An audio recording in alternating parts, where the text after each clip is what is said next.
Il y a trois solutions. Soit je comprends pas tout le délire qui entoure Nick Cage.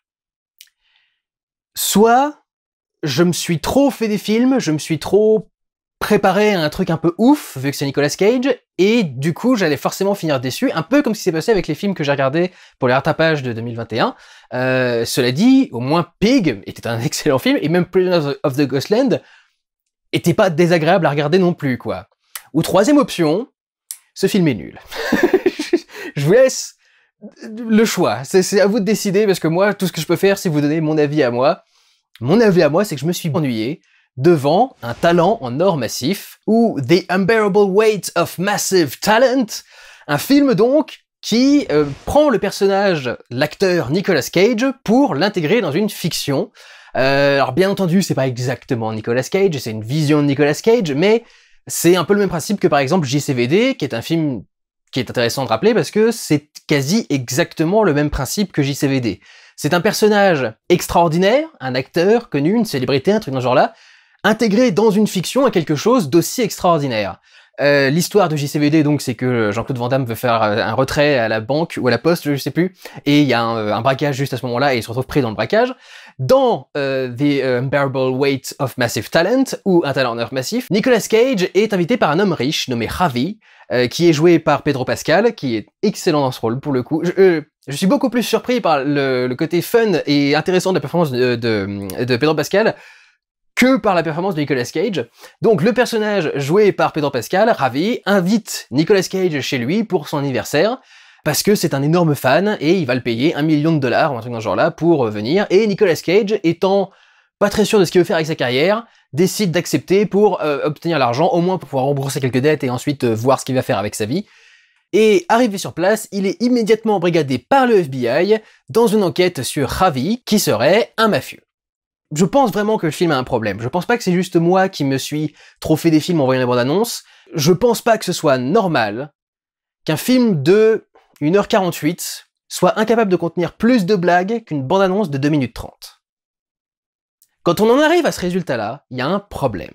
Vous avez Nicolas Cage dans un concept complètement barré, enfin, qui sert tout sur un plateau pour être barré, et on se retrouve quand même avec un film qui est, au final, pas si marrant que ça. Toutes les blagues sont dans la bande-annonce, et il y a rien de plus que ce qui est montré dans la bande-annonce dans le film. Et c'est très décevant. Et je pense que je suis à peu près certain d'avoir raison en disant que le film est assez décevant, parce que voilà le délire. Quel est le thème de ce film? Si vous n'avez pas vu le film, on vous présente un film qui s'appelle Un talent en or massif, un film avec Nicolas Cage qui joue son propre rôle, et un film qui se promet comme étant un délire qui explore toutes les parties les plus délirantes de Nicolas Cage. Vous pensez que le thème c'est quoi? Évidemment, vous l'avez deviné, le thème c'est Nicolas Cage en tant que père qui essaye du coup de devenir plus calme pour avoir de meilleures relations avec sa fille. Est-ce que vous voyez le problème? Vous allez voir un film pour voir Nicolas Cage faire des conneries, et le centre de son arc en tant que personnage, c'est de devenir plus proche de sa fille, et pour cela être un peu plus sérieux. Il y a quelque chose qui va pas. Ça veut pas dire qu'il est sérieux dans le film à 200%, pas du tout. C'est effectivement une comédie, et il y a quelques trucs qui sont un peu délirants. Mais justement, la sauce prend pas. Le délire ne prend pas.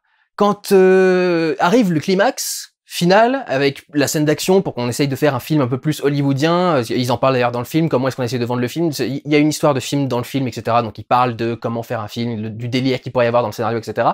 Et pour le climax, ils disent donc, bah oui, il faut une fin un peu pétaradante pour que, du coup, les spectateurs soient contents d'être allés en salle et qu'il y ait le côté marketing pour les faire venir, etc., etc.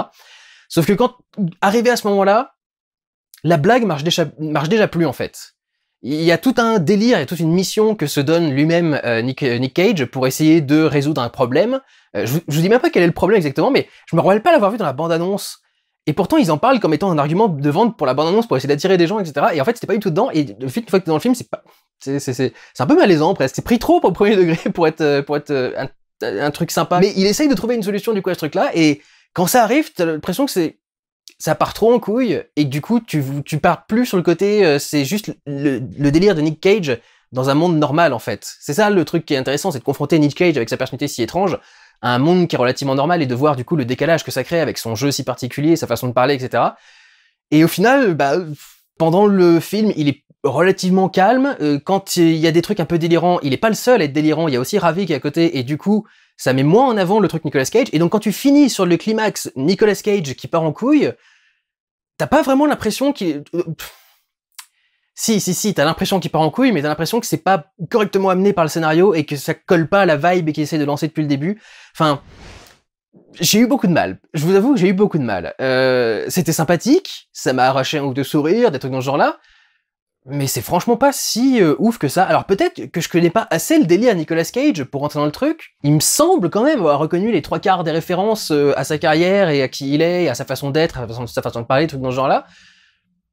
Mais je sais pas, il y a quelque chose qui marche pas. C'est typiquement, il y a tout un truc dans la bande-annonce avec où en fait il se parle lui-même plus jeune. Et déjà tu pars dans ce style-là, tu dis ah dis donc le concept peut être génial, mais en fait non, ils en font pas grand-chose. Il y a une scène où le mec part en couille et se met à dire je suis Nick fucking, et puis il dure pendant des heures, etc. Et puis quand à la fin c'est wow Cage, etc. Et ça fait faux. Il y a un truc qui passe pas, il y a une sauce qui prend pas. Le vlog veut pas être très long, je vais m'arrêter très très prochainement là parce que j'étais assez motivé pour aller voir le film, et franchement, j'en suis sorti en disant et que ça, c'est tout. C'est genre, je veux bien peut-être que c'est vrai que c'est un défaut les bandes annonces qui en disent trop sur le film, mais là, je pense que la bande annonce en a dit trop parce que le film a rien à dire. Le film essaie, a le cul entre deux chaises, voire 2 ou 3 chaises, pour essayer d'être à la fois un film sérieux, à la fois une comédie, à la fois un délire avec Nicolas Cage, à la fois un film de mafieux, à la fois un truc un peu hollywoodien, etc., etc.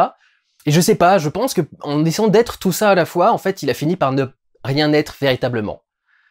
Moi personnellement, c'est surtout le côté délire qui me manque, parce que je trouve pas ça si délirant que ça. Ça devrait être un truc non-stop, ce film. Enfin, ça devrait être un truc à chaque scène devrait durer quelques secondes et être le moyen d'amener 17 blagues différentes. Et en fait, non, pas vraiment, quoi. La plupart des blagues sont... Et même le côté, justement, il y a un côté... Ils veulent faire un côté blockbuster, action, etc.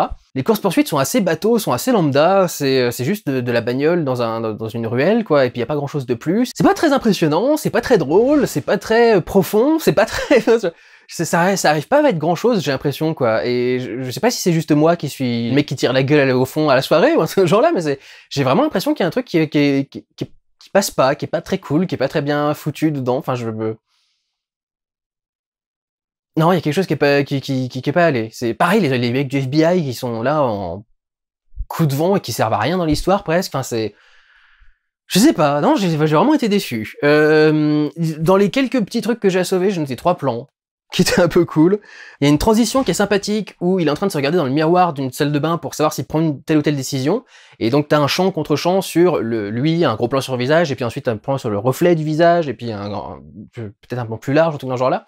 Et ce qui est intéressant, c'est que quand on passe au plan plus large, on a donc la même configuration de plan, le même miroir, etc. Sauf qu'en fait, au lieu d'être dans la pièce, maintenant on est dans une autre pièce, et ils ont juste récupéré une feuille. Ce qu'on appelle une feuille, en fait, c'est une plaque de bois sur laquelle tu crées un décor. Donc généralement, c'est juste une plaque plane pour faire un mur dans un appartement, mais tu peux rajouter des détails dessus, tu peux rajouter des décors, etc. Et donc là, par exemple, ils ont rajouté toute la vasque, toutes les étagères, tous les machins, et en fait, la feuille se déplace tranquillement, et donc pour revenir dans l'autre lieu, au lieu de filmer le trajet de la salle de bain jusque là, en fait, on fait disparaître la salle de bain du plan, et il se retrouve dans l'autre scène. C'est joli, c'est un peu onirique, comme ça, etc. Mais pourquoi c'est là? J'en sais rien, parce que ça a pas vraiment de sens, et ça respecte pas vraiment le reste de la mise en scène du film, en fait. Pendant une scène, il y a un cut où on change de réalité et on passe à autre chose. Il y a un autre petit jeu qui est intéressant, où il y a une statue de lui-même. C'est une des blagues qui est drôle dans la bande-annonce, mais pareil, ils auraient dû la garder pour le film, ou alors ne mettre que cette blague-là, enfin je sais pas. Quand ils font des bandes-annonces pour des comédies, ils devraient prendre une scène, isoler au maximum 2, et faire tout ça là-dessus. C'est pas possible de gâcher toutes les blagues de toutes les scènes d'un film, d'une comique, c'est pas, enfin ça se fait pas, quoi. Mais donc il y a toute la scène où il est en train de regarder la statue de lui-même, et il y a tout un plan qui vient un peu plus tard dans le film, où on commence à filmer la statue un petit peu de côté, donc sur une des vitres droite ou gauche, je sais plus exactement où est-ce qu'on est dans le film. Et ensuite, la caméra arrive vers la plaque qui est la face, qui est en face de nous, et comme on est en face, cette fois-ci, on a le reflet, et le reflet de Nicolas Cage, et le reflet se superpose quasi parfaitement avec le visage du Nicolas Cage en statue qui est dans la vitre. très joli aussi. Mais voilà quoi, j'ai noté 3 plans sympas, il y a quelques blagues qui m'ont fait marrer, mais les 3 quarts sont les bandes annonces. Il y en a une qui est pas dans la bande annonce, qui pour le coup qui est très drôle, c'est à un moment où il écoute plus ce que dit sa femme, et sa façon de revenir de la conversation et parler à sa femme, ça a fait exploser toute la salle. Mais c'est à peu près le seul moment où son jeu est vraiment intéressant, son jeu est vraiment marrant et cool, etc., où ça m'a fait un peu marrer. Le reste, non, je suis navré de me dire que je me suis un peu fait chier, quoi. Quand le personnage que je retiens le plus d'un film sur Nicolas Cage, c'est Pedro Pascal, c'est qu'il y a un souci. Il y a quelque chose qui va pas. Alors, est-ce que c'est moi? Est-ce que c'est les bandes annonces? Est-ce que c'est le film? Donnez-moi votre avis dans les commentaires, mais en ce qui me concerne, je ne trouve pas qu'un talent en or massif montre un talent particulier de scénario ou de réalisation. Et donc personnellement, je ne vous le conseille pas. À moins, évidemment, que vous soyez un méga fan de Nicolas Cage, mais franchement, je trouve que c'est pas très intéressant, et notamment pas par rapport à ce que ça a vendu. Ça t'a vendu un délire avec Nicolas Cage, et on a un film assez plan-plan avec Nicolas Cage. Non, je sais pas, il y a quelque chose qui est pas passé, à mon sens. Voilà. Prenez soin de vous, allez voir des films, ciao.